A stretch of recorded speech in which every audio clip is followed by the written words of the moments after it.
Dream ക്യാച്ചേഴ്സിൻ്റെ പുതിയൊരു എപ്പിസോഡിലേക്ക് എല്ലാ മാന്യപ്രേക്ഷകർക്ക് സ്വാഗതം. ഇന്ന് നമ്മളിവിടെ എത്തിച്ചേർന്നിരിക്കുന്നത് പെരുമ്പാവൂരിനടുത്തുള്ള അറക്കപ്പടി എന്ന് പറഞ്ഞ സ്ഥലത്താണ്. നമ്മളിന്ന് നിങ്ങൾക്കായിട്ട് പരിചയപ്പെടുത്താൻ പോകുന്നത് രണ്ട് സുഹൃത്തുക്കൾ ചേർന്ന് നടത്തുന്ന ഒരു മുറ ഫാമിനെയാണ്. ഇപ്പോൾ ഇവിടെ നിങ്ങൾക്ക് ആവശ്യമുള്ള തരത്തിനകത്തുള്ള മുറ കുട്ടികളൊക്കെ നമുക്കിവിടെ അവൈലബിൾ ആണ്. ഈ മുറകളുടെ വിശേഷങ്ങളെല്ലാം കാര്യങ്ങളെല്ലാം ഇവരോട് നമുക്ക് ചോദിക്കാം. ഓക്കെ, നിങ്ങളുടെ പേരൊന്ന് പരിചയപ്പെടുത്താമല്ലോ, ആൾക്കാരെയൊന്ന് പരിചയപ്പെടുത്താം. ആദ്യമായിട്ട് എല്ലാവർക്കും നമസ്കാരം. എൻ്റെ പേര് ആഷിഖ് എന്നാണ്. ഞാനിവിടെ പള്ളിക്കര സ്വദേശിയാണ്. നമ്മുടെ എറണാകുളം ജില്ലയിലെ പള്ളിക്കര സ്വദേശിയാണ്. ഇത് എൻ്റെ പാർട്ട്ണറാണ്, തോമസ് എന്നാണ് പേര്. തോമസ് ഏട്ടാ. എൻ്റെ പേര് തോമസ്. എൻ്റെ സ്വദേശം വൈറ്റിലയാണ്. ഞങ്ങൾ ഏകദേശം 1 വർഷത്തോളമായി ഈ ഫാം തുടങ്ങിയിട്ട്. ഓക്കെ, ഇപ്പോൾ നിലവിൽ നിങ്ങൾ വേറൊരു ഫീൽഡായിരുന്നു പറഞ്ഞു. അതിൽ നിന്നും ഈ ഒരു മൃഗസംരക്ഷണം എന്ന് പറഞ്ഞൊരു രംഗത്തേക്ക് വരാനുണ്ടായിട്ടുള്ള ഒരു കാരണം എന്താണ്? ഏറ്റവും ആദ്യമായിട്ട് ഞങ്ങളൊരു ഓട്ടോമൊബൈൽ സർവീസിങ് ഫീൽഡിലായിരുന്നു വർക്ക് ചെയ്തുകൊണ്ടിരുന്നത്. ഏകദേശം 2-3 വർഷത്തോളം ഞങ്ങൾ ഒരുമിച്ച് ജോലി ചെയ്തതാണ്. ഞങ്ങൾ എല്ലാവരും നമ്മുടെ നാട്ടിലെ ചെറുപ്പക്കാർ ചെയ്യുന്ന പോലെ തന്നെ ഒരു കോർപ്പറേറ്റ് ഫീൽഡിലാണ് ജോലി ചെയ്തുകൊണ്ടിരുന്നത്. അപ്പോൾ അതിൻ്റെ ഒരു ഫ്രസ്ട്രേഷനും അതിൽ നിന്നുള്ള ഒരു പ്രഷറും കാര്യങ്ങളെല്ലാം നമ്മുടെ കേരളത്തിലെ എല്ലാ യുവാക്കൾക്കും അറിയാവുന്ന പോലെ തന്നെ ഞങ്ങൾക്കുണ്ടായി. അപ്പോൾ ആ രീതിയിൽ ഞങ്ങൾ ചിന്തിച്ചു വന്നപ്പോഴാണ്, ഞങ്ങൾ രണ്ടുപേരും ഒന്ന് ആലോചിച്ചപ്പോഴാണ് ഇങ്ങനെ ഒരു മൃഗസംരക്ഷണം എന്ന് പറഞ്ഞൊരു ഇതിലേക്ക് എത്തിയത്. ഞങ്ങൾ രണ്ടുപേരും ഒരു സ്നേഹികളായതുകൊണ്ടായിരിക്കും ചിലപ്പോൾ അങ്ങനെ ഒരു ഇതിലേക്ക് വന്നത്.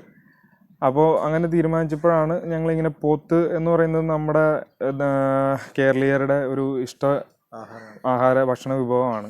അപ്പോൾ അത് നല്ലൊരു മാർക്കറ്റുമാണ് നമ്മുടെ ഇവിടെ കേരളത്തിലുള്ളത്. അപ്പോൾ അത് എങ്ങനെ നമുക്കിവിടെ ഒരു ഫാം പോലെ ചെയ്യാം എന്നുള്ളതിനെ പറ്റി ഒരു ആലോചന വന്നത്. നമുക്ക് നല്ല രീതിയിലുള്ള കന്നുകുട്ടികളെ അല്ലെങ്കിൽ പോത്തും കുട്ടികളെ എല്ലാം നല്ല രീതിയിൽ നമുക്ക് സെയിൽ ചെയ്യാനായിട്ടാണ് ഇവർ ഈ ഒരു സംരംഭം സ്റ്റാർട്ട് ചെയ്തിരിക്കുന്നത്. അപ്പോൾ നിലവിൽ ഏത് രീതിയിനകത്തുള്ള പോത്തും കുട്ടികളാണ് നിങ്ങളുടെ കയ്യിലുള്ളത്? അതായത് നമ്മളിപ്പോൾ ഇന്ത്യയിലെ നമ്പർ 1 ബ്രീഡായ മുറ എന്ന് പറയുന്ന ഒരു ഇനമാണ് നമ്മുടെ ഹരിയാന, ഉത്തർപ്രദേശ്, പഞ്ചാബ് എന്നീ ഏരിയകളിൽ കാണുന്ന ഈ പറഞ്ഞ 3 സംസ്ഥാനങ്ങളിലാണ് മെയിനായിട്ട് കാണുന്നത് മുറ എന്ന് പറയുന്ന ബ്രീഡ്. അതാണ് നമ്മുടെ ഇന്ത്യയിലല്ല വേൾഡിലെ നമ്പർ 1 ബ്രീഡാണ് ഈ പോത്ത് എരുമ ഇനത്തിൽപ്പെട്ടത്. അപ്പോൾ അങ്ങനെ ഞങ്ങൾ അതിനെപ്പറ്റി അന്വേഷിച്ചപ്പോൾ ഇന്ന സ്ഥലത്താണ് കിട്ടുന്നതെന്ന് അറിഞ്ഞു. അപ്പോൾ അങ്ങനെ ഞങ്ങൾ അവിടെ ചെന്ന് അന്വേഷിച്ചപ്പോഴാണ് ഇങ്ങനെ ഒരു കുട്ടികളെ നമുക്ക് അവിടെ നിന്ന് കിട്ടും എന്നറിഞ്ഞത്. അത് തന്നെയല്ല, നമ്മുടെ കയ്യിലുള്ള കുട്ടികളെന്ന് പറഞ്ഞു കഴിഞ്ഞാൽ നിലവിൽ മുറയുടെ പ്യുവർ ബ്രീഡല്ല, ക്രോസ് ബ്രീഡ് കുട്ടികളാണ് നമ്മുടെ കയ്യിലുള്ളത്.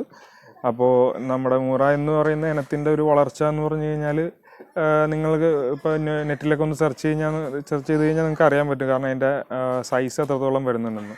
അപ്പോൾ അതിൻ്റെ ക്രോസ് ബ്രീഡ് എന്ന് പറയുന്നതും അത്യാവശ്യം നല്ല രീതിയിൽ തന്നെ വളർച്ചയുള്ള കുട്ടികളാണ് നമ്മുടെ കയ്യിലുള്ളത്.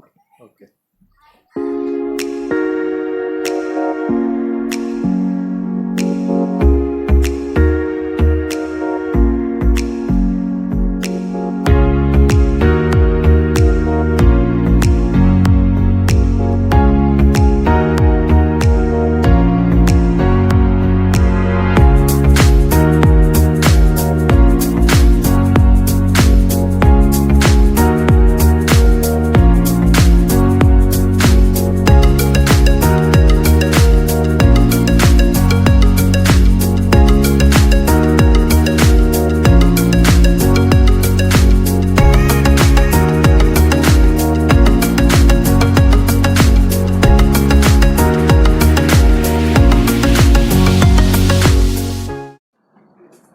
നമ്മൾ പോത്തിനെ ഇപ്പം നിങ്ങൾ ഈ ഒരു സംരംഭം ആരംഭിച്ചു.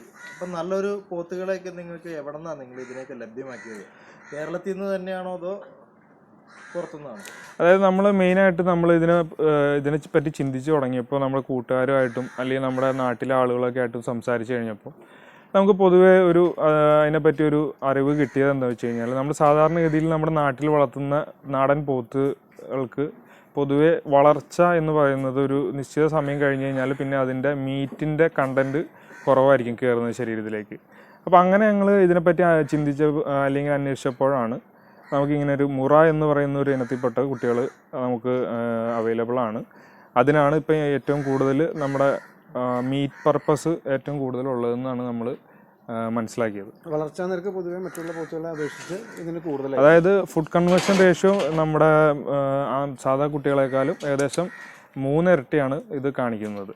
തീറ്റ എടുക്കുന്നതിലുള്ള പ്രത്യേകതയാണത്, അതിൻ്റെ ബ്രീഡിൻ്റെ പ്രത്യേകതയാണത്. നിങ്ങളുടെ ഫാമിനകത്ത് ഏത് പ്രായത്തിനകത്തുള്ള കുട്ടികളാണ് നിങ്ങൾക്ക് നിലവിൽ അവൈലബിൾ ആയിട്ടുള്ളത്? ഇപ്പം നിലവിൽ നമ്മൾ സെയിൽ ചെയ്യുന്ന കുട്ടികൾ എന്ന് പറഞ്ഞു കഴിഞ്ഞാൽ ഏകദേശം ഒരു വയസ്സിന് താഴെയുള്ള, അതായത് 8 മാസം 6 to 8 മാസം വരെ പ്രായമുള്ള കുട്ടികളാണ് നമ്മൾ അവിടെ നിന്ന് കൊണ്ടുവരുന്നത്. അതിൽ താഴെയുള്ള കുട്ടികളെ നമുക്ക് കൊണ്ടുവരാൻ പറ്റും, പക്ഷേ അത് വളരെ റിസ്ക്കാണ്. കൂടാതെ അത് ഇവിടെ എത്തുമ്പോഴത്തേക്കും ചത്തുപോകാനൊക്കെ ഉള്ള സാധ്യത കൂടുതലാണ്. ഏകദേശം ഒരു 130-140 കിലോ ബോഡി വെയിറ്റ്, അതായത് മൊത്ത തൂക്കം ലൈവ് വെയിറ്റ് ഉള്ള കുട്ടികളാണ് നമ്മൾ സാധാരണ അവിടെ നിന്ന് കൊണ്ടുവരാറുള്ളൂ. കാരണം അതെന്ന് പറഞ്ഞാൽ ആ കുട്ടികളെന്ന് പറഞ്ഞാൽ നമ്മൾ ഇവിടെ എത്തിയാലും അവർക്ക് അത്യാവശ്യം തീറ്റ എടുക്കുന്നതിനും അല്ലെങ്കിൽ വെള്ളം കുടിക്കുന്നതിനൊക്കെ ആ ഒരു, നമ്മൾ നാടൻ ഭാഷയിൽ പറയുകയാണെങ്കിൽ കേട് തീർന്നതെന്ന് പറയും. അത് ആ ഒരു കണ്ടീഷനിലുള്ള കുട്ടികളാണ് നമുക്ക് ഇവിടെ എത്തിക്കാറ്. കാരണം നമ്മൾ ഒരാൾ നമ്മുടെ അടുത്ത് നിന്ന് ഇത് മേടിച്ചുകൊണ്ട് പോയിട്ട് പൊതുവേ ചന്തയെന്നൊക്കെ നമ്മൾ മേടിക്കുന്നവർക്ക് അറിയാൻ പറ്റും. ചില ആന്ധ്ര കുട്ടികളൊക്കെ മേടിച്ച് കഴിഞ്ഞാൽ ഏകദേശം ഒരു മാസത്തോളമൊക്കെ ഈ കാര്യമായിട്ട് ഭക്ഷണം എടുക്കാതെയും വെള്ളം എടുക്കാതെയൊക്കെ നിൽക്കും. അപ്പോൾ അങ്ങനെയുള്ള ബുദ്ധിമുട്ടുകളൊക്കെ ഒഴിവാക്കാൻ വേണ്ടിയിട്ടാണ് നമ്മൾ ഈ പ്രായത്തിലുള്ള കുട്ടികളെ നമ്മൾ കൊണ്ടുവരുന്നത്. നിലവിൽ നിങ്ങളുടെ ഒരു പോത്തുംകുട്ടികളുടെ സെലക്ഷൻ ഏതൊക്കെ ക്രൈറ്റീരിയ അനുസരിച്ചാണ് നിങ്ങൾ? അതായത് ഇതിൻ്റെ മെയിൻ പ്രത്യേകത എന്ന് വെച്ച് കഴിഞ്ഞാൽ നമ്മൾ ഈ ബ്രീഡ് സെലക്ട് ചെയ്യുമ്പോൾ നമ്മളിപ്പോൾ ഈ നാടൻ ബ്രീഡാണെങ്കിലും ഇപ്പോൾ മുറ ഇനത്തിൽപ്പെട്ട ബ്രീഡുകളാണെങ്കിലും ഇതിൻ്റെ അത്യാവശ്യം നല്ല ബോഡി ഒരു ഷേപ്പ് നമ്മൾ മൊത്തത്തിൽ ആദ്യം തന്നെ നോക്കും. അതുകൂടാതെ ഇതിൻ്റെ ഇടനീളം എന്ന് പറഞ്ഞു കഴിഞ്ഞാൽ മുൻ കൈകൾക്കും പുറകിലത്തെ കാലുകൾക്കും ഇടയിലുള്ള ഗ്യാപ്പ്, അത് അത്യാവശ്യം നീളം ഉണ്ടെങ്കിൽ തന്നെ അങ്ങനത്തെ കുട്ടികൾ അത്യാവശ്യം നല്ലതായിരിക്കും. അതുകൂടാതെ ബാക്കിൽ, അതായത് പുറകിലത്തെ കാലുകൾക്ക് നല്ല ഹൈറ്റ് ഉണ്ടോ എന്ന് നോക്കും നമ്മൾ. അപ്പോൾ അങ്ങനെയുള്ള കുട്ടികൾ നമ്മൾ പൊതുവേ സെലക്ട് ചെയ്യുകയും, പിന്നെ അതുപോലെ നമ്മുടെ ഹെഡ്, ഇതിൻ്റെ തലയും ഈ ചെവിയൊക്കെ നോക്കും നമ്മൾ. അത്യാവശ്യം നീളമുള്ള ചെവികളും വിരിഞ്ഞ തലയൊക്കെ ആണെങ്കിൽ നല്ല ക്വാളിറ്റിയുള്ള കുട്ടികളായിരിക്കും. കൊമ്പിൻ്റെ ഇത് നോക്കുകയാണെങ്കിൽ ചെറിയ കൊമ്പുകളൊക്കെയാണ് നമ്മൾ സെലക്ട് ചെയ്യുമ്പോൾ നമ്മൾ ആദ്യം ഇതിൻ്റെ മെയിനായിട്ടുള്ള ക്രൈറ്റീരിയ ആയിട്ട് നമ്മൾ എടുക്കുന്നത്. ഇതിനകത്ത് നമുക്ക് ഒരു പോത്തിനെ വളർത്തുന്ന ഈ രംഗത്തിലേക്ക് വരാൻ നേരത്ത് ആളുകൾക്ക് ഫേസ് ചെയ്യേണ്ടി വരുന്ന ബുദ്ധിമുട്ടുകളൊക്കെ ഒന്ന് പറയാമോ? അതായത് നമ്മളിപ്പോൾ പുതുതായിട്ടൊരു ആദ്യമായിട്ട് ഇതിനെ വളർത്തി തുടങ്ങുന്ന ആളുകൾക്ക് ഇതിനെപ്പറ്റി യാതൊന്നും അറിയാതെ ഇതിലേക്ക് പുതുതായിട്ട് വരുന്ന ആളുകളോട് നമുക്ക് പറയാനുള്ളത്, ഇത് ശരിക്കും 0 ബഡ്ജറ്റ് ഫാമിംഗ് ആണ് പോത്തെന്ന് പറഞ്ഞു കഴിഞ്ഞാൽ. അതായത് നമുക്ക് അധികം നമ്മുടെ മുതൽ മുടക്ക് അല്ലെങ്കിൽ പൈസ അതിലേക്ക് ഇൻവെസ്റ്റ് ചെയ്യാതെ കുട്ടികളെ വളർത്തിയെടുത്താലാണ് നമുക്ക് ഇതിലേക്ക് കുറച്ച് ബെനിഫിറ്റായിട്ട് കിട്ടുള്ളൂ. കാരണം നമ്മൾ കൈത്തീറ്റ കൂടുതലായിട്ട് നമ്മൾ ഇതിന് വേണ്ടി ഉപയോഗിച്ച് കഴിഞ്ഞാൽ നിങ്ങൾ അതിനെ ഒരു കണക്കെടുത്ത് നോക്കിക്കഴിഞ്ഞാൽ, ഏകദേശം ഒരു മാസത്തെ കണക്കെടുത്ത് നോക്കിക്കഴിഞ്ഞാൽ നിങ്ങൾക്ക് അത് വിൽക്കുമ്പോൾ കിട്ടുന്ന ആ ഒരു തുകയുടെ ഇതും വെച്ച് ആനുപാതികമായിട്ട് നോക്കുമ്പോൾ നിങ്ങൾക്ക് അറിയാൻ പറ്റും. കാരണം ആ ചിലവും ഇതുമായിട്ട് ചിലപ്പോൾ മീറ്റ് ചെയ്ത് പോകുന്നതൊക്കെ വരുള്ളൂ. പക്ഷേ നമ്മൾ കൈത്തീറ്റ കുറച്ചിട്ട് അത്യാവശ്യം നല്ല രീതിയിൽ പുല്ലും ഇതൊക്കെ ഇത് കൊടുക്കുന്ന രീതിയിലാണെങ്കിൽ, അല്ലെങ്കിൽ പച്ചക്കറിയുടെ വേസ്റ്റുകൾ, മാർക്കറ്റിൽ നിന്നൊക്കെ കിട്ടുന്ന വേസ്റ്റുകൾ, അങ്ങനെയുള്ള സാധനങ്ങളൊക്കെ പൊതുവെ കൊടുത്ത് വളർത്തുകയാണെങ്കിൽ നല്ല രീതിയിൽ നമുക്ക് ഇത് മുമ്പോട്ട് കൊണ്ടുവരാനായിട്ട് പറ്റും. മികച്ച രീതിയിലുള്ള ഒരു പ്രൊഡക്ഷൻ ഇവർ തരും അല്ലേ? അതെ. ഓക്കെ. പിന്നെ അത് കൂടാതെ നമുക്കിപ്പോൾ ഒരു ഈ കന്നുകാലികൾ നമ്മൾ വിദേശത്ത് അന്യ സംസ്ഥാനങ്ങളിൽ നമ്മൾ ഇറക്കുമതി ചെയ്തു. അപ്പോൾ ഈ ഇറക്കുമതി ചെയ്തതിന് ശേഷം നമുക്ക് എന്തെങ്കിലും ബുദ്ധിമുട്ടുകൾ എന്തെങ്കിലും ഉണ്ടാവാറുണ്ടോ? അതായത് വരിക അങ്ങനെ എന്തെങ്കിലുമൊക്കെ ബുദ്ധിമുട്ടുകൾ? ഇല്ല, അതാണ് ഞാൻ നേരത്തെ പറഞ്ഞത്. അതായത് നമ്മൾ അവിടെ നിന്ന് വരുന്ന കുട്ടികൾക്ക് പൊതുവെ അവിടെ നിന്ന് ആദ്യം തന്നെ ഒരു വാക്സിനേഷനൊക്കെ കഴിഞ്ഞതിന് ശേഷമാണ് നമ്മൾ വണ്ടിയിൽ കയറ്റുന്നതും. വണ്ടിയിൽ കയറ്റി 7 ദിവസം അല്ലെങ്കിൽ 6 ദിവസം ട്രാൻസ്പോർട്ടേഷന് ശേഷമാണ് ഇവിടെ എത്തുന്നത്. അപ്പോൾ പൊതുവേ ഇത് യാത്ര ചെയ്യുമ്പോൾ ഉണ്ടാകുന്ന ഡീഹൈഡ്രേഷൻ എന്ന് പറയുന്നൊരു സംഭവമുണ്ട്. അതായത് നമ്മൾ ഇതിൻ്റെ നിർജ്ജലീകരണം, ശരീരത്തിൽ നിന്നുള്ള വെള്ളം കുറഞ്ഞിട്ട് ഇതിന് ക്ഷീണം കൂടുതലായിട്ട് വരും. പൊതുവേ 7 ദിവസത്തെ യാത്ര എന്ന് പറയുമ്പോൾ നമ്മളിപ്പോൾ ഒരു അടച്ചിട്ട ഒരു കണ്ടെയ്നറിൽ നമ്മൾ അല്ലെങ്കിൽ ഒരു ലോറിയിൽ നമ്മൾ കൊണ്ടുവരുമ്പോൾ ഉള്ള ഒരു പ്രായോഗിക ബുദ്ധിമുട്ടുണ്ട്.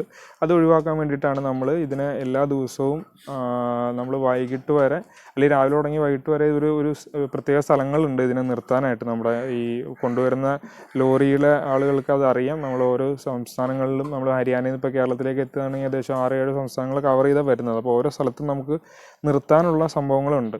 അപ്പോൾ അവിടെ എല്ലാം നമ്മൾ വണ്ടി നിർത്തി അതിന് വേണ്ട ഫുഡും വെള്ളവും ഒക്കെ കൊടുത്ത് അതിനെ തിരിച്ച് രണ്ടാമത് വണ്ടിയിൽ കയറ്റി രാത്രി സമയങ്ങളിലാണ് കൂടുതലും യാത്ര ചെയ്ത് നമ്മളിവിടെ എത്തിക്കാറ്. നിലവിൽ നിങ്ങൾ ഒരു ഫാം തുടങ്ങിയ കാര്യങ്ങൾ പറഞ്ഞു. അപ്പോൾ നമ്മൾ അന്യ സംസ്ഥാനങ്ങളിൽ നിന്നെല്ലാം നമ്മൾ ഈ ഇവറ്റകളെ സ്വന്തമായിട്ട് വാങ്ങുന്നുണ്ട്. ഇപ്പോൾ പലരും നമ്മുടെ നാട്ടിൽ നിന്നും കിട്ടുന്നതിനേക്കാളും കൂടുതൽ ക്വാളിറ്റി ആയിട്ടുള്ള മൃഗങ്ങൾ അന്യ സംസ്ഥാനങ്ങളിൽ നിന്ന് കിട്ടുന്നുള്ള ഒരു വിചാരത്തിൽ നമ്മൾ പോകും. അപ്പം നമുക്ക് യാതൊരു പരിചയമില്ലാത്ത സ്ഥലങ്ങളാണ്. അപ്പോൾ ആ ഒരു സമയത്ത് നമുക്ക് വന്നിട്ടുള്ളൊരു ബുദ്ധിമുട്ടും അവർ ഫേസ് ചെയ്യാൻ സാധ്യതയായിട്ടുള്ളൊരു കാര്യങ്ങൾ എന്തൊക്കെയാണ്? ഇതിലിപ്പോൾ നമ്മൾ ആദ്യം തുടക്ക സമയത്ത് നമുക്ക് അവിടെ ചെന്ന് നമ്മൾ ഇതിനെ പർച്ചേസ് ചെയ്യാന്നുള്ളതൊരു വളരെ ഒരു ടാസ്ക് ആയിരുന്നു. വളരെ ബുദ്ധിമുട്ടുള്ളൊരു സംഭവം തന്നെ ആയിരുന്നു ഞങ്ങൾ അഭിമുഖീകരിച്ചത് തുടക്ക സമയങ്ങളിൽ. കാര്യം നമുക്കറിയാത്ത സംസ്ഥാനമാണ്, ആളുകൾ എങ്ങനെയാണ് ഡീൽ ചെയ്യുന്നതെന്നും നമുക്കറിയില്ല. നമ്മൾ പൊതുവേ പോയി അവിടെ ചെന്ന് നമ്മളൊരു ബ്രോക്കർ അല്ലെങ്കിൽ ഒരു ആളുമായിട്ട് നമ്മൾ സംസാരിച്ച് അങ്ങനെയാണ് നമ്മളത് ആദ്യം തുടക്കത്തിൽ ചെയ്തത്. അപ്പോൾ അതിൻ്റെ ബുദ്ധിമുട്ടുകൾ എന്തൊക്കെയാണെന്ന് വെച്ചാൽ ഞാൻ പറഞ്ഞുതരാം. ഏകദേശം നമ്മളിപ്പോൾ ഈ പൊതുവെ പുതുതായിട്ട് തുടങ്ങുന്ന ആളുകളെ സംബന്ധിച്ച് അവർ ഡയറക്റ്റ് പോയി അവിടെ നിന്ന് നമുക്ക് എടുത്തു കഴിഞ്ഞാൽ ഇതിന് കുറച്ചുകൂടി നമുക്ക് ലാഭം കിട്ടും എന്നുള്ളൊരു ചിന്ത വരാൻ സാധ്യതയുണ്ട്. അപ്പം അങ്ങനെ വരുന്ന സമയത്ത് ഇതിൻ്റെ അങ്ങനെ പോകുന്നതിന് ഞാൻ തെറ്റു പറയുന്നില്ല. കാരണം അങ്ങനെ ചെയ്യാൻ ഒരു ഓപ്ഷനൊക്കെ നമുക്കുണ്ട്. പക്ഷെ അതിൽ വരുന്ന ഒരു പ്രായോഗിക ബുദ്ധിമുട്ട് ഞാൻ പറഞ്ഞുതരാം. അതായത് നമ്മളവിടെ ചെന്ന് കഴിഞ്ഞ് കഴിഞ്ഞാൽ നമ്മളിവിടുന്ന് ഇപ്പോൾ ഒരു നെറ്റിൽ ഇന്ത്യ മാർട്ടാണ് നമ്മൾ സാധാരണ രീതിയിൽ നമ്മളിതിനെ ആശ്രയിക്കാറ്. ഒരു ആളെ നമ്മൾ ഇതിന് വേണ്ടിയിട്ട് ഒരു ആളെ നമുക്ക് അവിടെ നിന്ന് മേടിച്ച് തരാൻ ഒരാളെ നമ്മൾ തപ്പി നടക്കുമ്പോൾ അവിടെ കിട്ടുന്ന ഒരാളെന്ന് പറഞ്ഞു കഴിഞ്ഞാൽ ഈ ഇന്ത്യ മാർട്ട് എന്ന് പറഞ്ഞ വെബ്സൈറ്റിൽ നിന്നുള്ള നമുക്കൊരു ബ്രോക്കറെ ആയിരിക്കും നമുക്ക് കിട്ടുന്നത്. ചെക്ക് ചെയ്ത് കഴിയുമ്പോഴത്തേക്ക് തന്നെ നമുക്ക് അവിടെ നിന്ന് കോളുകൾ വന്നുകൊണ്ടിരിക്കും. ഇവിടെ വന്നോളൂ സാറിന് എന്ത് വേണമെങ്കിലും തരാം, ഏത് രീതിയിലുള്ള ഏത് സൈസ് വേണമെങ്കിലും തരാം എന്നുള്ള രീതിയിൽ അവർ സംസാരിക്കും. നമ്മളവിടെ ചെന്ന് കഴിയുമ്പോഴത്തേക്ക് നമ്മളുടെ അവിടെ നമ്മളെ എയർപോർട്ടിൽ വന്ന് പിക്ക് ചെയ്യാനും എല്ലാ പരിപാടിയും ചെയ്യും. അവസാനം നമ്മളെ അവർ ഫോട്ടോ ജസ്റ്റ് കാണിച്ചിട്ടായിരിക്കും ഈ സാധനം തരുന്നത്. ഇപ്പം നമുക്ക് 40 എണ്ണം വേണമെന്നുണ്ടെങ്കിൽ അത് ഒരെണ്ണത്തിൻ്റെ ഫോട്ടോ കാണിക്കും. ബാക്കി 40 എണ്ണം നാളെ രാവിലെ തരാം എന്നുള്ള രീതിയിൽ നിൽക്കുള്ളൂ. നമ്മളുടെ കയ്യിൽ നിന്ന് അഡ്വാൻസ് മേടിക്കും. പക്ഷേ തരുന്നത് വേറെ ടൈപ്പ് സാധനങ്ങളായിരിക്കും. അപ്പോൾ പൊതുവേ നമ്മൾ അങ്ങനെയുള്ള ആളുകളുടെ അവരുടെ സഹായങ്ങൾ അവിടെ നിന്ന് സ്വീകരിക്കുക. അവരുടെ റൂമിൽ താമസിക്കാനോ അല്ലെങ്കിൽ അവരുടെ വണ്ടി എടുക്കാനോ ഒക്കെ ഒന്നും നിങ്ങൾ പൊതുവേ അവരുമായിട്ട് അങ്ങനെ ഒരുപാട് ഇടപഴകി ചെയ്യാതിരിക്കുന്നതായിരിക്കും നല്ലത്. കാരണം എന്ന് വെച്ച് കഴിഞ്ഞാൽ അവരുടെ അടുത്ത് പോയി പെട്ട് കഴിഞ്ഞ് കഴിഞ്ഞാൽ നമ്മൾ പിന്നെ പെട്ടെന്ന് അങ്ങനെ നമുക്ക് അവിടെ നിന്ന് ഊരിപ്പോരാൻ പറ്റില്ല. കാരണം നമ്മൾ അഡ്വാൻസ് ഒരു എമൗണ്ട് നമ്മുടെ കയ്യിൽ നിന്ന് അവർ ആദ്യം മേടിക്കും. അതിനുശേഷം നമ്മളെ കാണിച്ചു തന്ന ക്വാളിറ്റിയിലുള്ള കുട്ടികളെ നമുക്ക് കൊണ്ടുവരാമെന്ന് പറഞ്ഞ് നമ്മളെ ഒരു സ്ഥലത്ത് ഇരുന്ന് വന്നിട്ട് അവർ പോയി മേടിച്ചുകൊണ്ട് വരുന്ന കുട്ടികളെ ഒന്നുകിൽ നമ്മൾ അതിനെ മേടിക്കേണ്ടി വരും, അല്ലെങ്കിൽ നമ്മൾ കൊടുത്ത അഡ്വാൻസ് എമൗണ്ട് പോവുകയും ചെയ്യും. അങ്ങനെ ഒരുപാട് പേര് അനുഭവം ഉള്ളവർ ഞാനവിടെ പോയി കണ്ട് ആളുകളുമായിട്ട് സംസാരിച്ചപ്പോൾ നമുക്ക്, അല്ലെങ്കിൽ തന്നെ നമ്മുടെ കേരളത്തിൽ തന്നെയുള്ള ഒരുപാട് പേരുമായിട്ട് സംസാരിച്ചപ്പോൾ നമുക്ക് കിട്ടിയൊരു ഇൻഫർമേഷനാണ് അത്. അപ്പോൾ അങ്ങനെയുള്ള ഇതിന് പോകുന്ന ആളുകൾ അതിന് മതിയായ പ്രിക്കോഷൻ എടുത്തതിന് ശേഷം മാത്രം ചെയ്യാന്നുള്ളതാണ് ഒരു അഡ്വൈസ് പറയാനുള്ളത്. നമ്മുടെ ഈ ഒരു എറണാകുളം ജില്ല എടുത്തു കഴിഞ്ഞിട്ടുണ്ടെങ്കിൽ എനിക്ക് തോന്നുന്നു ഒരു ഇത്രയധികം നിങ്ങൾക്കിപ്പോൾ ഏകദേശം ഒരു 40ഓളം പോത്തുകുട്ടികളെല്ലാം നിങ്ങളുടെ കയ്യിൽ അവൈലബിൾ ആണെന്ന് തോന്നുന്നു. അതെ, നമ്മൾ എപ്പോഴും സ്റ്റോക്ക് മാക്സിമം നിലനിർത്താനാണ് നമ്മൾ ശ്രമിക്കുന്നത്. അപ്പോൾ ആവശ്യക്കാർക്ക് നമ്മളിവിടെ എത്തിക്കഴിയുമ്പോൾ അവർക്ക് ഇഷ്ടമുള്ള സാധനത്തിനെ സെലക്ട് ചെയ്തെടുക്കാനുള്ള ഒരു ഓപ്ഷനാണ് നമ്മൾ കൊടുത്തേക്കുന്നത്. കാരണം എന്ന് വെച്ചാൽ നമ്മുടെ റേറ്റിംഗ് എന്ന് പറഞ്ഞാൽ അങ്ങനെയാണ്. ഏകദേശം പ്രൈസ് വരുന്നത് ഏകദേശം എല്ലാം ഒരേ റേറ്റ് തന്നെയാണ്. അപ്പോൾ ഈ കുട്ടികളെ നമുക്ക് സെലക്ട് ചെയ്ത് അവർക്ക് ഇഷ്ടമുള്ളത് എടുക്കുകയും ചെയ്യാം. നമുക്ക് പല റേറ്റിലുള്ള കുട്ടികളെ എടുക്കുമ്പോൾ പല സൈസ് വ്യത്യാസം അങ്ങനെയുള്ള പ്രശ്നങ്ങളൊന്നും വരുന്നില്ല. പിന്നെ ഞങ്ങൾ അവിടെ നിന്ന് സെലക്ട് ചെയ്യുന്ന കുട്ടികളും ഏകദേശം ഇപ്പോൾ ഈ 6-8 മാസം പ്രായമുള്ള കുട്ടികളെന്ന് പറയുന്നത് ഒരേ സൈസിലുള്ള കുട്ടികളായിരിക്കും. ഓക്കെ, ഇവർ ഇപ്പോൾ എങ്ങനെയാണ് റേറ്റും കാര്യങ്ങളൊക്കെ എങ്ങനെയാണ് നിങ്ങൾ കൊടുക്കുന്നത്?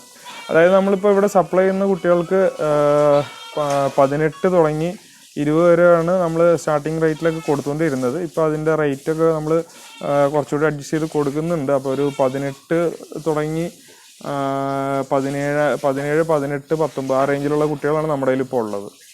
ഓക്കെ, അപ്പോൾ നിലവിൽ തൂക്കത്തിൻ്റെ ഒരു അളവിനകത്താണോ അതോ ഇങ്ങനെയുള്ള റേഞ്ചിനകത്തൊക്കെയാണ് നിങ്ങൾ? അല്ല, നമ്മളിപ്പോൾ നമ്മുടെ കയ്യിലുള്ള കുട്ടികളെല്ലാം ഒരേ സൈസിലുള്ള കുട്ടികളാണ്. പിന്നെ അളവിന് കൊടുക്കുകയാണെങ്കിൽ നമ്മൾ ലൈവ് വെയിറ്റിന് നമ്മൾ കൊടുക്കുന്നുണ്ട്. ഏകദേശം 140 രൂപയാണ് നമ്മുടെ ബോഡി വെയിറ്റ് ലൈവ് തൂക്കത്തിനുള്ള വില പറയുന്നത്.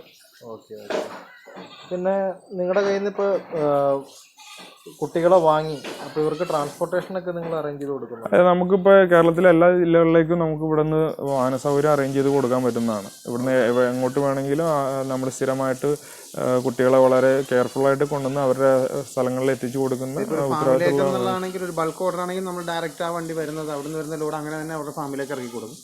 അല്ലാതെ ഉള്ള ചെറിയ ഇതാണെങ്കിൽ എണ്ണങ്ങളാണെങ്കിൽ 5, 10 അല്ലെങ്കിൽ 2, 3 ഒക്കെ ആണെങ്കിൽ നമ്മൾ അവിടെ നിന്ന് അതിനനുസരിച്ച് നമ്മൾ എത്തിച്ചു കൊടുക്കുന്നതാണ്.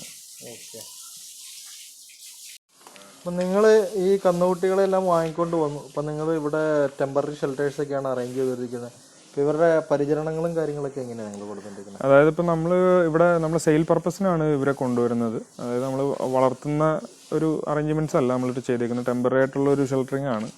അപ്പോൾ ഇവിടെ രാവിലെ നമുക്ക് താഴെ ഒരു പാടശേഖര സൗകര്യങ്ങളൊക്കെ ഉണ്ട്. അപ്പോൾ അവിടെ രാവിലെ നമ്മൾ അഴിച്ചു വിട്ട് കഴിഞ്ഞാൽ ഒരു കൂട്ടമായിട്ട് അവിടെ പോയി രാവിലെ മേഞ്ഞിട്ട് ഒരു വെയിൽ കൂടുന്ന സമയങ്ങളിൽ തിരിച്ച് നമ്മുടെ ഷെഡിലേക്ക് കയറി വരികയും നമ്മളിവിടെ തന്നെ വീണ്ടും പുല്ല് കാര്യങ്ങളൊക്കെ കൊടുത്ത്, പുല്ല് അതുപോലെ തന്നെ അരിത്തവിടാണ് നമ്മൾ മെയിനായിട്ട് കൊടുക്കുന്നത്. അങ്ങനെ ഉള്ള ഭക്ഷണം ഇതൊക്കെ കൊടുത്താണ് നമ്മൾ ചെയ്യുന്നത്. ഓക്കെ.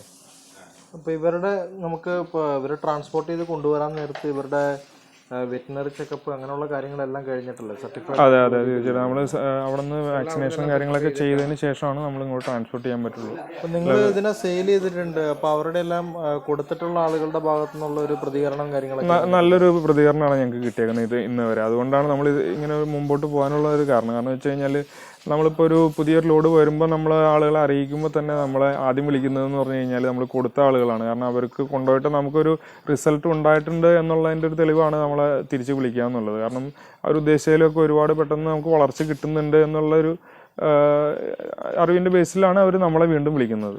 നോർമലി എല്ലാവരും ഭാഗത്തായിട്ടാണ് നിങ്ങൾ നേരെ സെയിൽ ചെയ്തുകൊണ്ടിരിക്കുന്നത്? നമ്മളിപ്പോൾ ഓൾ കേരള ഡെലിവറി ചെയ്യുന്നുണ്ട്. നമ്മുടെ അടുത്ത് ഇപ്പോൾ മേടിച്ചത് ഇപ്പോൾ കണ്ണൂർ തുടങ്ങി, കണ്ണൂർ, പയ്യന്നൂർ, കണ്ണൂർ, കോഴിക്കോട്, തൃശ്ശൂർ, ഇടുക്കി, പത്തനംതിട്ട, തിരുവനന്തപുരം എല്ലാ ഏരിയകളിലേക്കും നമ്മൾ സപ്ലൈ ചെയ്യുന്നുണ്ട്. ഇത് നമ്മൾ ഓൾറെഡി കൊടുത്തിട്ടുണ്ട്. നോർമലി ആളുകൾ വളർത്തിയിരിക്കുന്നത് എല്ലാം നാടൻ പോത്തിനാണ്. അതിന് ഈ പറഞ്ഞ പോലെ റിസൾട്ട് കിട്ടിയിട്ടുമില്ല. അപ്പോൾ അതുകൊണ്ട് തന്നെ ഇതിപ്പോൾ ഒരു 6 മാസം കൊണ്ട് അത്യാവശ്യം നല്ല റിസൾട്ട് കിട്ടിയിരുന്നെങ്കിൽ അവർ കസ്റ്റമേഴ്സ് ഹാപ്പിയാണ്. ഓക്കെ. ഇപ്പം നിലവിൽ നമ്മൾ പോത്തുകളെ വളർത്താനായിട്ട് ഇവരുടെ ഒരു മാനുവറും കാര്യങ്ങളൊക്കെ നിങ്ങൾ എന്താ മാനേജ് ചെയ്യുന്നത്? ഇത്ര അധികം പോത്തുകളുണ്ട്. അപ്പോൾ ഇവരുടെ മാനുവറും കാര്യങ്ങളും നിങ്ങൾ വിൽക്കുകയാണോ അതോ സ്വന്തം ആവശ്യങ്ങൾക്കായിട്ട് തീറ്റപ്പുല്ല് കാര്യങ്ങളൊക്കെ ഉണ്ടോ? അങ്ങനെയാണ്. അതായത് നമ്മളിപ്പോൾ പുല്ലെടുക്കുന്ന നമ്മൾ പാടശേഖരങ്ങളിൽ നിന്ന് ആളെ നിർത്തിയിട്ട് നമ്മൾ വെട്ടി കൊണ്ടുവന്നിട്ടാണ് ഇവിടെ സപ്ലൈ ചെയ്യുന്നത്. പിന്നെ നമ്മുടെ ഇവിടെ ഉള്ള പാടശേഖരങ്ങളിൽ നമ്മൾ മേയാൻ വിടുന്നുണ്ട്. അപ്പോൾ പൊതുവെ അങ്ങനെ മേഞ്ഞ് നടന്ന് തിന്നുന്നതുകൊണ്ടും അവർക്ക് ക്ഷീണോ കാര്യങ്ങളൊന്നും നമ്മുടെ ഇവിടെ അടുത്ത് വന്നതിന് ശേഷം വേറെ ബുദ്ധിമുട്ടുകളൊന്നും ഇന്നവരെ കാണിച്ചിട്ടില്ല. കാരണം നോർമലി ഇത് കൊണ്ടുപോകുന്നവരെല്ലാവരും 90% ആൾക്കാരും ഇതിനെ പാടത്തേക്ക് വിടാനുള്ളൊരു കാര്യത്തിനാണ് വിടുന്നത്. അതുകൊണ്ട് നമ്മൾ ആദ്യമേ അങ്ങനെ ഒരു ട്രെയിൻ കൊടുത്തു കഴിഞ്ഞിട്ടുണ്ടെങ്കിൽ അത് കറക്റ്റായിട്ട് അത് ചെയ്തോളും. അല്ലാന്നുണ്ടെങ്കിൽ അത് പറിച്ച് തിന്നാനുള്ള ചെറിയൊരു ബുദ്ധിമുട്ട് കാണിക്കുന്നത്. ഓക്കെ.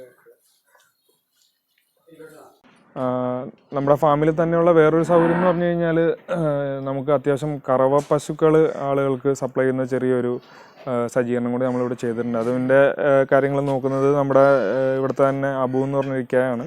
പുള്ളിയാണ് എല്ലാ കാര്യങ്ങളും നോക്കുന്നത്. അപ്പോൾ അതിൻ്റെ ഡീറ്റെയിൽസ് പുള്ളി പറഞ്ഞു തരും.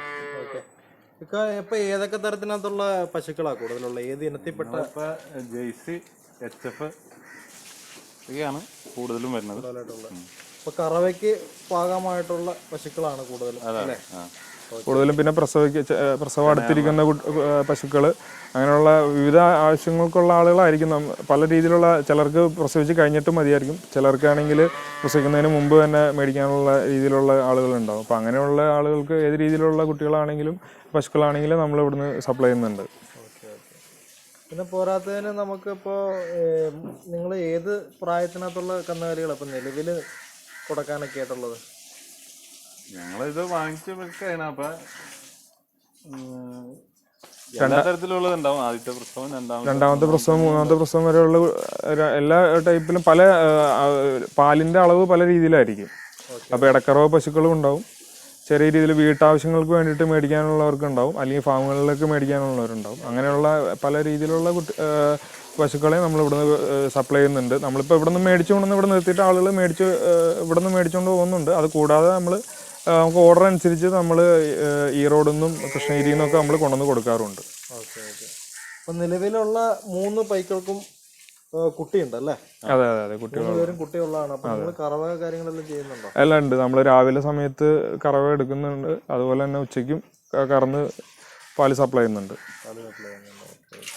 അപ്പോൾ ഏകദേശം എത്രത്തോളം കറവ പാല് കിട്ടുന്ന പശുക്കളാണ് നിലവിലുള്ളത്? ഒരു 10-12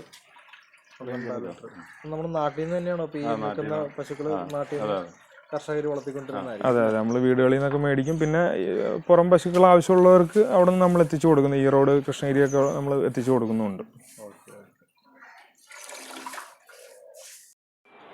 നമ്മള് പശുക്കളുടെ കാര്യം നമ്മൾ ചോദിച്ചായിരുന്നേ, അപ്പൊ അതിന്റെ ഒരു റേറ്റും കാര്യങ്ങളൊക്കെ എങ്ങനെയൊക്കെ കൊടുക്കണേ? ഇപ്പം ഞങ്ങളൊരു കടിഞ്ഞൂൽ പശുവിനൊക്കെ ലിറ്ററിന് ഒരു 6000 രൂപ വില വെച്ചാണ് കൊടുത്തുകൊണ്ടിരിക്കുന്നത്. ഇപ്പൊ നിലവില് ജേഴ്സി ഇതിനൊക്കെ എത്ര പാല് കിട്ടുന്നുണ്ട്? ഇതിപ്പോൾ ഒരെണ്ണം ഒരു 12 ലിറ്റർ, ഒരെണ്ണം 10, വേറെ ഒരെണ്ണം 8, എല്ലാ റേഞ്ചിലുള്ളത് തന്നെ ഞങ്ങൾ കൊണ്ടുവന്ന് സെയിലാക്കാൻ വേണ്ടിയിട്ട് കൊണ്ടുവന്നെയാണ്. Okay okay. അപ്പൊ ഈ കുട്ടികളൊക്കെ ലേറ്റസ്റ്റ് ആയിട്ട് ഉടനെ ഉണ്ടായ കുട്ടികളാണ്? അതെ അതെ. Okay okay. മൂരിക്കുട്ടന്മാര് മാത്രമാണോ അതോ? എല്ലാം പശുക്കുട്ടിയുണ്ട്. പശുക്കുട്ടി ഉണ്ടല്ലേ? Okay okay. ഏതിന്റെ ജേഴ്സിയുടെ ആണോ പശുക്കുട്ടി? ജെയ്സിയുടെ മൂരിക്കുട്ടിയാണ്. ഈ HF-ന്റെ ആണ് പശുക്കുട്ടി. HF-ന്റെ പെൺകുട്ടിയാണല്ലേ? അപ്പൊ ഇതിന്റെ കുട്ടിക്ക് വേറെ പ്രൈസ് ഒന്നും കൂടെ വരുന്നില്ല? ഇല്ല ഇല്ല, കൂടെ വരുന്നില്ല. Okay okay. ഇപ്പൊ റേറ്റ് 6000 രൂപ അല്ലേ? Okay okay. ഇപ്പൊ പശുക്കളുടെയും കുട്ടികളുടെയും കാര്യങ്ങളൊക്കെ ആയിട്ട് നമുക്ക് ഇക്കാനെ നമുക്ക് കോണ്ടാക്ട് ചെയ്യാം. അപ്പൊ ഇദ്ദേഹത്തിന്റെ നമ്പറൊക്കെ ഞാൻ ഇതിനകത്ത് ഉൾപ്പെടുത്തുന്നതാണ്. അപ്പൊ വിളിച്ചാൽ മതി കേട്ടോ. ഓക്കെ.